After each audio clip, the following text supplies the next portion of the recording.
Still Life with Fruit by David McFadden. As the moon rises over the hill to the east, and the sun sets under the hill to the west, I'm alone in a log cabin on the Indian River, watching the sky full of little pink clouds. I'm eating a huge baked potato and listening to the ball game on my shortwave radio. Dozens of birds are moonbathing on the lawn and perching on the branches of nearby trees. When I go out, I bang the door, but they're slow to fly away, as if they know something's about to happen. A mean-looking dog with something dead dangling from its jaws turns and goes back to the river. Please do not chew on wires, little dog. I haven't spoken a word in a week. The best way to view an eclipse is to pretend you don't know it's about to happen. You just happen to be looking at the moon when that telltale bruise appears on one side. The tip of a pine with a hawk's nest on a branch is silhouetted by the moon as it rises, enveloped by a pair of clouds translucent as an angel's wings in a sky-wide expanse of clarity. Nothing on the horizon but low hills and high trees, and behind me the roof of my little cabin. Nothing is going to happen to the moon, except that its light is going to go out. It's the moon's observant. It's been anticipating this flash of obscurity since the previous one. The thin, transparent cloud catches the pale moonlight in its arms, reaches out like a crooner on the stage. It's 3-2 Toronto in the sixth. At 21:20, and through my binoculars, a bruise the size of Australia and growing has appeared on the famous face of the moon, a shadow spreading faster than cancer.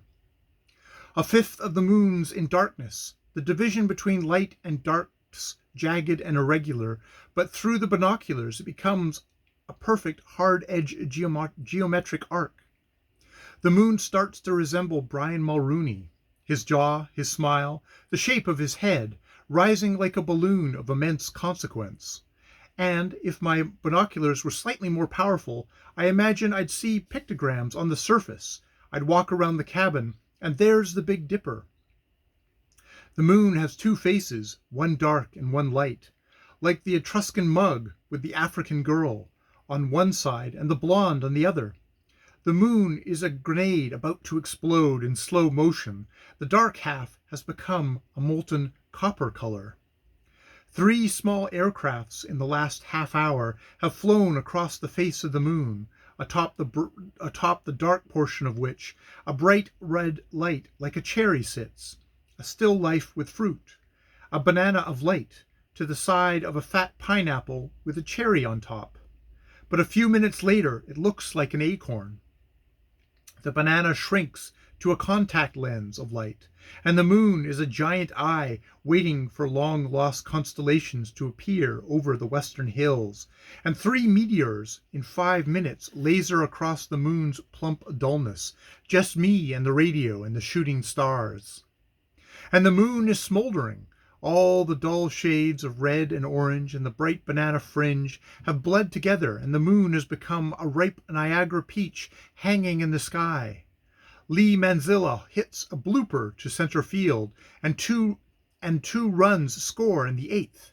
Toronto's won 15th straight in Fenway Park, and the moon has become a transparent fruit, red core, orange pulp, and yellow skin.